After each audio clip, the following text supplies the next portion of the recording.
Yo, so starts Anna, because it's Anna, also known as Star Wars Girl, and I'm back. For those that don't know, I've been off on maternity leave because I just had a baby, and what a greater time to come back than right around when they are announcing the reintroduction of direwolves. For those that don't know, direwolves have been extinct for over 10,000 years, and just yesterday they did this big whole reveal that, hey guys, guess what? We messed around with some genes, and now we got direwolves. Where have I heard that before? We have a T-Rex.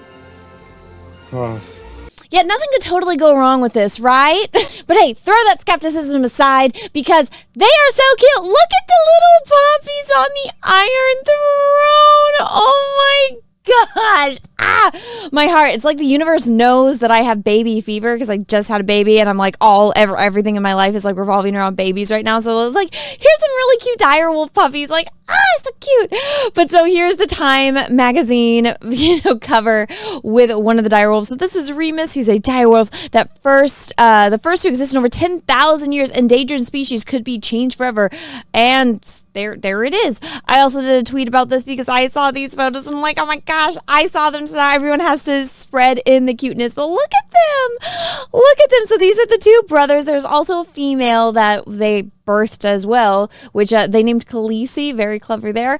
But there's no photos of her, at least yet. They haven't released any online. So here we got Romulus. He was born on October 1st last year. And then we got his brother Remus. Absolutely stinking adorable. We have a video of them as puppies howling.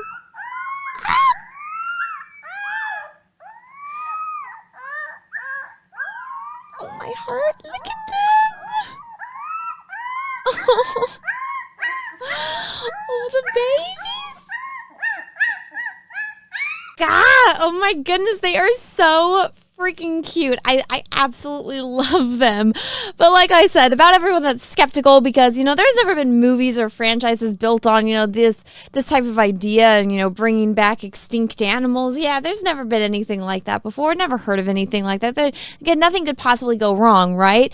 But guys, guess what? The CEO of the company that made these direwolves, or brought them back, I should say, he was on JoeRogan yesterday and he talked all about it. So let me play you a little snippet of what he said. So this was the most recent JoeRogan episode that was released, and I did watch the entire thing, and it is almost 3 hours long. I had said it was, I listen to everything on times 2 speed. I think it was pretty interesting to listen to, so if you're interested in listening to the entire thing, give it a watch. This is about the 1 hour and 3 minute mark, so I'm gonna just play a little bit for you and then add my 2 cents on it, because I think this is the point where he really gets into what basically has become the big discourse on the internet, whether this is ethical, whether people should be cloning and making, extinct animals come back to life kind of thing. So let's hear what he has to say, because I think it's pretty interesting. The funding arm of the CIA and other governments started investing in Colossal because of our technologies. And once we started proof points, the last arguments that we have against some of those scientists are philosophical ones, right? They're like, it's not a mammoth. Right. It's not a direwolf. And it's like this concept of speciation is a human construct that we are trying to impose on nature that flows more like a river than a rock. And so are they saying that it's not because it didn't come straight from nature? It's something that you've recreated by piecing this together with that? Like, what are the genes that you had to use to create a direwolf? We didn't totally explain this. Yeah. So you have CRISPR, you have these gene editing tools, you have a good sample of DNA. How do you turn that into a wolf? So you map them next to it. And there was a study that came out about, and once again, this goes back to the status quo of scientists, of academic scientists. There was a paper that came out a few years ago because they didn't have much data. They said that direwolves weren't closer related to wolves. They were closely related to jackals. And that's because at the time, they only had 0.15% of the genome, right? They just didn't have all the data. That's not negative. They just didn't have all the data. Now we know that they actually were closely related to wolves because we have more data. Which wolves? Gray wolves, or the precursor to gray wolves, right? Mm-hmm. So they were closer to the wolf ancestry line in kind of the broader canid group and family group. And so what we found is, so once you do that, we start looking at all these genes and we start to understand what are the differences. And we start to see that in certain parts of the genome that are responsible for size, for muscle, for craniofacial, that there's differences, right? So we can start to map and say, okay, where are the differences between gray wolves and where are the differences between gray wolves and direwolves? And then with those, we have a lot of different tools that we can then go use to make those changes from the direwolves in a gray wolf cell line. And so, and then once you go through that process, we didn't talk about this earlier, you do the same process called somatic cell nuclear transfer, which is effectively cloning, where you take the nucleus of one cell, you put that into another egg cell, and then you take that embryo and you insert it into a surrogate. And is this a 100% direwolf, or is this a new thing? So this goes into the philosophical thing. Now, this is the part that everyone's kind of going crazy about because they're like, it's not really a direwolf. It's a gray wolf that's genetically modified to look like a direwolf. Now, I'm just like, I don't know if the genes like say that it's a direwolf. It's a direwolf. If it looks like a duck and it quacks like a duck, it's probably a freaking duck. And I'm just like, you know what? It's a wolf. It's a big wolf. It's a new type of wolf because it's not like a naturally occurring one in nature. Obviously, they had to go and make it in a laboratory. If they want to call it a direwolf, fine. It's a direwolf. It's not an original direwolf because those things went extinct a long time ago. It is the new direwolf, but now he's going to get kind of into like the nitty gritty of how they made the direwolf, which I think is pretty interesting, if I do say so myself. So let's play it.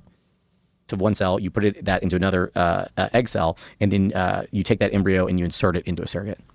And is this a 100% direwolf, or is this a new thing? So this goes into the philosophical thing. Right. So if you look at speciation, right, there's basically the scientists don't agree on how you classify a species. So you've got certain people that'll say, well, if a species is dictated by something that can't breed, that's literally a definition. Like if this animal can't breed with this animal, then that's its own species. Then you have other people. You have the paleontologists, and some of them Like goat love and us, sheep. like Kenneth Lacavara, who's arguably the number one paleontologist in the world that loves us. But then you have other paleontologists that just hate us, and they do it based solely on tooth morphology because they argue that's the only thing that is going to be persistent over time. And I asked a paleontologist recently that hates us. I said, if I made a mammoth with that was giant with pink curly fur and it had the right tooth morphology, you're saying that based on your scientific papers that you would say that's a mammoth. And she's like, yes, but that doesn't matter. And I'm like, well, but then why does she hate you guys? Because why does anyone, anytime you do anything in this world now that's like moderately bold or polarizing, people give you pushback. Polarizing? No. People agree on everything. There's no discourse on the internet. Of course not. Of course, especially over something like this, over bringing back an extinct animal. Absolutely no one's going to give you pushback on that, right? No, there's no way people can go crazy and lose their minds on the internet, right? But we'll see. We'll see what happens. Could this be dangerous? Absolutely. Is it kind of cool? Yeah. At least I think so. But I want to know what you guys think. Let me know in the comments what you guys think about this entire direwolf situation, plus bringing back extinct animals. Me, I'm just like, can you guys bring back the mammoth yet? Because I absolutely love elephants. Elephants are my favorite animal. And what's better than a fluffy elephant, which is a mammoth? Now, somebody was saying this, why didn't they make them miniature? Could you imagine instead of having a giant full-size mammoth, well, they just made mini mammoths that were the size of your dog, and it's just this cute little fluffy elephant? Oh my God, that was so cute. Okay, I'm getting too girly and my ovaries are just going crazy right now because it's I got baby fever and it's so cute. It's so cute. It's so cute. It's so cute. But anyways, guys, let me know what you think about all of this down below in the comment section. If you guys like this video, thank you so much. Please smash the like button. If you didn't, that's okay too. Thank you so much for watching this far through. And if you haven't already, maybe take a minute, smash that subscribe button and ring the bell for notifications. And until next time, I hope you guys all have a great rest of your day, morning, evening, afternoon, wherever you are in the world. And may the force be with you because we are really, really, really going to need it. Bye, everyone. But anyways, guys, that's my two. But guys, let me know what you think about all of this down below in the comment section. If you guys like this video, please smash the like button. If you didn't, that's okay too. Thank you so much for watching this far through. And guys, if you haven't yet, please go and subscribe to my channel. Smash that subscribe button, ring the bell for notifications. Make sure that that bell is set to all. That way you actually get notifications when I post videos and when I do live streams. And guys, I am so close to 250,000 subscribers. That's 250,000. So please go and smash that subscribe button. Help me reach that goal. Also, guys, I am over on Rumble as well. So if you guys don't like the way that YouTube censors people, and me in particularly, go over and give me a follow on Rumble. It's absolutely free just to go click that follow button. Also, if you guys enjoy my live streams, they are all available over on Rumble. YouTube, for whatever reason, even though they have a live stream feature, if you're a creator that live streams on their platform, if you don't members only it or unlist it, they just erase tons and tons of subscribers from your channel, and they penalize you for doing live streams. It's like, YouTube, if you don't like live streams, why even bother with that feature? So if you guys want to go and check those out, they are available on Rumble, and all of the links for this is down below in the description of this video. And guys, once again, thank you so much for watching. Thank you so much for being here. I really appreciate all of the support that you guys have given me throughout the years. You guys are awesome. Thank you so much. And without further ado, guys, I hope you all have a great rest of your day, morning, evening, afternoon, wherever you are in the world, and may the force be with you because we are really, really, really, really going to need it. Bye, everyone.